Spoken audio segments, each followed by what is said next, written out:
Ada beberapa hal, jadi kami sampaikan biasanya kami di BNPB memang ketika terjadi bencana seperti ini yang cukup signifikan dalam artian ada korban dan lain-lain, kita memang melakukan pemetaan cepat untuk melihat secara umum kira-kira apa yang perlu kita perhatikan.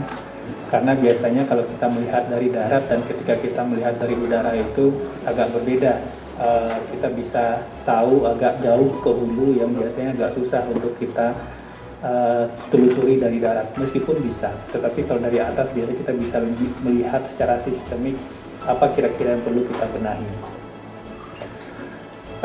Untuk itu sebenarnya kemarin BNPB menggeser satu unit heli untuk mendukung ini supaya rekomendasi kami pun nanti untuk penanganan ke depan, karena kita tahu bahwa La Nina masih akan bergerak terus mencapai puncaknya di Januari Februari nanti, dan ini peningkatan intensitas curah hujan dan frekuensinya akan tetap berlangsung, sehingga ada hal-hal mendesak dan ada hal-hal yang mungkin untuk jangka pendek menuju puncak La Nina ini bisa kita persiapkan dengan baik. Nah, ini kalau misalkan intensitas hujan nggak terlalu tinggi, ini nggak terlalu banyak airnya. Permasalahannya kemudian ketika kita ada intensitas hujan sangat tinggi, ini di sisi-sisi tebing ini kemiringannya cukup terjal nih, di atas 30 sampai 40, bahkan ada yang 60 derajat. Nah, karena nggak ada vegetasi kuat yang ngikat tanah dan nyerap air di situ, kalau kita lihat itu nggak ada, yang sisi longsor tuh nggak ada pohon kerasnya, itu rata-rata tuh semak deh. Ada longsor-longsor mikro, ada longsor-longsor, spot-spot longsor yang kemudian begitu dia turun ke sungai, itu ada dua. Ini sebenarnya alur lembah sungainya ini kalau saya ngitung tadi dari yang kita visual dari udara aja ada 5 sampai 6 nih. Ada 5 punggungan, ada 7 punggungan. Di antara 7 punggungan ini ada 6 lembah sungainya. Nah, di sekitar 6 lembah sungai ini selalu kita banyak sekali melihat spot longsor-longsor mikro seperti ini. Ya.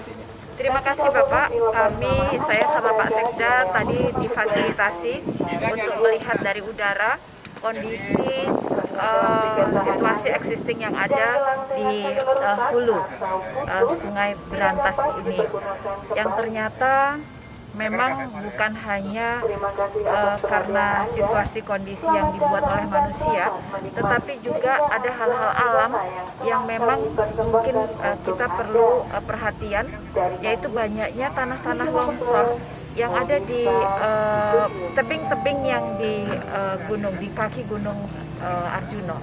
Untuk itu mungkin kami akan berkoordinasi baik dengan Perhutani, dengan Kementerian Lingkungan Hidup untuk bisa selain menanam pohon juga membersihkan dahan-dahan atau pohon-pohon besar yang sudah tua yang kemudian patah tumbang, yang akhirnya ketika hujan deras